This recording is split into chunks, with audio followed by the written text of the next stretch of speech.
بسم اللہ الرحمن الرحیم۔ قرآن مجید سیکھنے والوں کے لیے سورہ بقرہ کی آیت نمبر 6 اور 7 کے مفاہیم آج عرض کیے جا رہے ہیں۔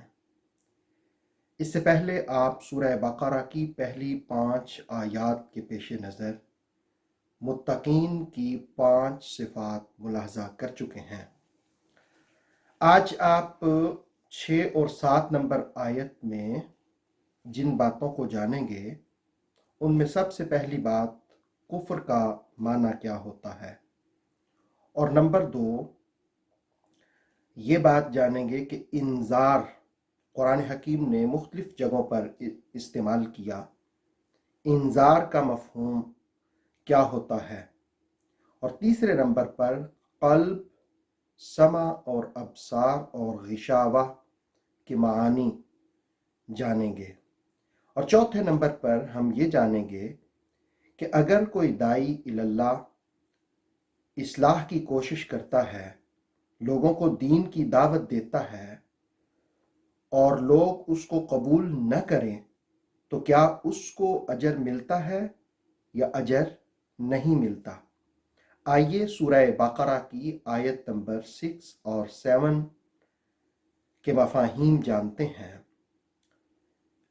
اعوذ باللہ من الشیطان الرجیم، بسم اللہ الرحمن الرحیم۔ ان الذین کفروا، بے شک وہ لوگ جنہوں نے کفر کیا، سواء علیہم، برابر ہے ان پر، برابر ہے ان کے لیے، اَأَنذَرْتَهُمْ أَمْ لَمْ تُنذِرْهُمْ، آپ ان کو ڈرائیں یا نہ ڈرائیں، لا یؤمنون، وہ ایمان نہیں لائیں گے۔ سورہ بقرہ کی آیت نمبر 6 میں کفرو کا لفظ استعمال کیا۔ کفر کا معنی کیا ہوتا ہے؟ کفر کا بنیادی معنی کسی چیز کو ڈھانپ لینا ہوتا ہے، اور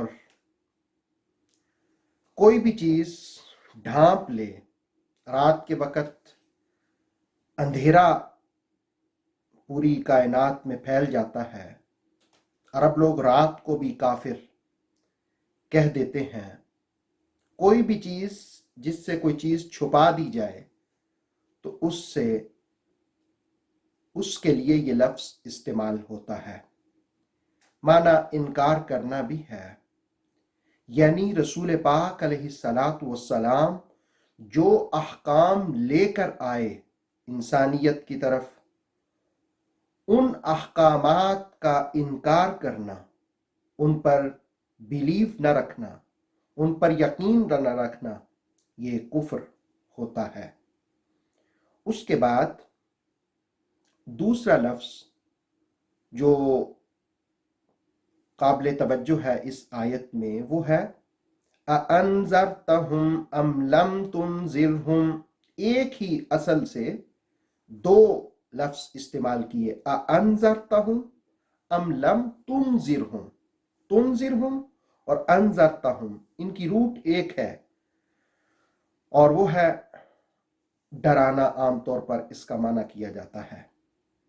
یاد رکھیے کہ اگر کسی کو نتائج سے آگاہ کیا جائے کہ تم نے یہ چیز قبول نہیں کی تو تمہارا نتیجہ یہ نکلے گا، تو اس کے لیے یہ لفظ استعمال ہوتا ہے انذار کا۔ اسی سے نذیر بھی ہے، یعنی رسول کریم علیہ السلام کی ایک خوبی بھی بیان کی کہ حضور رحمت عالم علیہ السلام نذیر بھی ہیں۔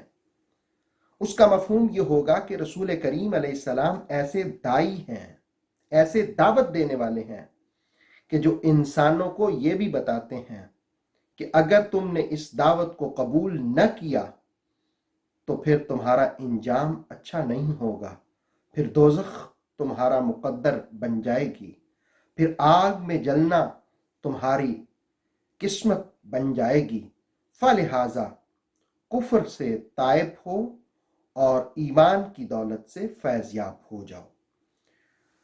اس کے بعد اسی آیت میں یہ بھی کہا گیا کہ آپ ان کو ڈرائیں یا نہ ڈرائیں وہ ایمان نہیں لائیں گے۔ تو کیا ایک داعی اللہ کو دعوت نہیں دینی چاہیے؟ ایک مصلح کو اصلاح کا کام نہیں کرنا چاہیے؟ یقیناً اس کو کام کرنا چاہیے، اس لیے کہ رسول اللہ علیہ السلام نے فرمایا پہنچا دو میری طرف سے اگرچہ ایک آیت ہی ہو، بلغوا عنی ولو آیا۔ یاد رکھیے کہ دعوت دینے والے کو اس کا ثواب ضرور ملے گا، اس کا اجر ضرور ملے گا۔ ہاں، یہ اس کے لیے برابر ہے کہ جو مخاطب ہے جو ایمان نہیں لا رہا، لیکن جو شخص اس اخلاص کے ساتھ، حسن نیت کے ساتھ لوگوں کو اللہ کی طرف بلاتا ہے، اس کو اللہ رب العالمین اجر ضرور عطا فرماتا ہے۔ آئیے اب ہم بڑھتے ہیں آیت نمبر 7 کی طرف، سورہ بقرہ کی آیت نمبر 7۔ اس میں رب ذوالجلال نے فرمایا ختم اللہ، اللہ نے مہر لگا دی، علی قلوبہم، ان کے دلوں پر۔ قلب دل کو کہتے ہیں اور قلب کی جمع ہے قلوب۔ اللہ نے ان کے دلوں پر مہر لگا دی، وعلی سمعہم، اور ان کی سمع پر، سمع کہتے ہیں کانوں کے اندر سننے کی طاقت، وعلی ابصارہم غشاوہ، اور ان کی آنکھوں پر غشاوہ پردہ ہے، وَلَهُمْ عَذَابٌ عَظِيمٌ، اور ان کے لیے اس میں بڑا عذاب ہے۔ عظیم کا معنی ہوتا ہے بڑا، اور ان کے لیے اس میں بڑا عذاب ہے۔ اس آیت میں کہا کہ اللہ نے مہر لگا دی ان کے دلوں پر۔ سوال یہ پیدا ہوتا ہے کہ کیا وہ اسلام اس لیے نہیں لا رہے کہ اللہ نے ان کے تو دلوں پر مہر لگا دی؟ نہیں، یہ مطلب نہیں ہے۔ اس کو آپ ایک مثال کے ساتھ سمجھیں۔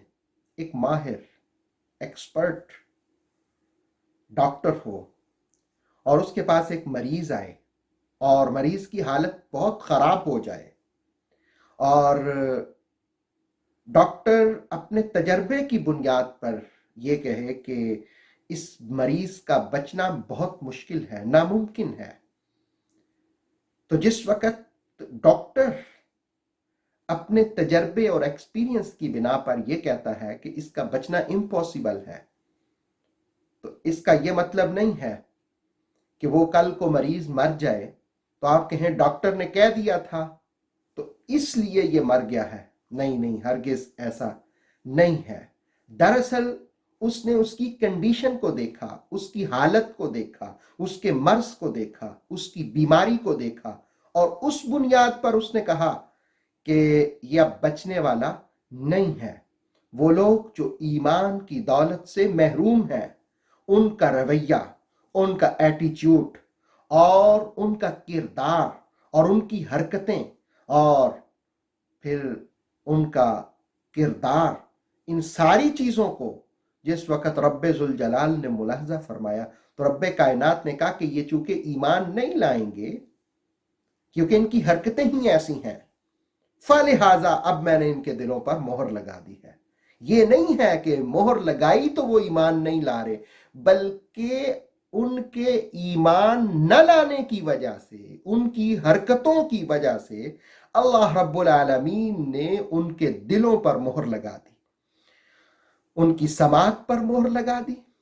یہ کس قدر دنیا ہی کے اندر عذاب ہے کہ ایک بندے کا دل ہو لیکن سمجھے نہ، کان ہوں لیکن حق سنے نہ، اور آنکھیں ہوں لیکن حسن و جمال محمد صلی اللہ علیہ وسلم کو دیکھے نہ، ان کی سیرت کو نہ دیکھے، ان کے حسن کو نہ دیکھے، ان کو جمال کو نہ دیکھے۔ تو قرآن پھر کہتا ہے وَلَهُمْ عَذَابٌ عَظِيمٌ، اور ان کے لیے بڑا عذاب ہے۔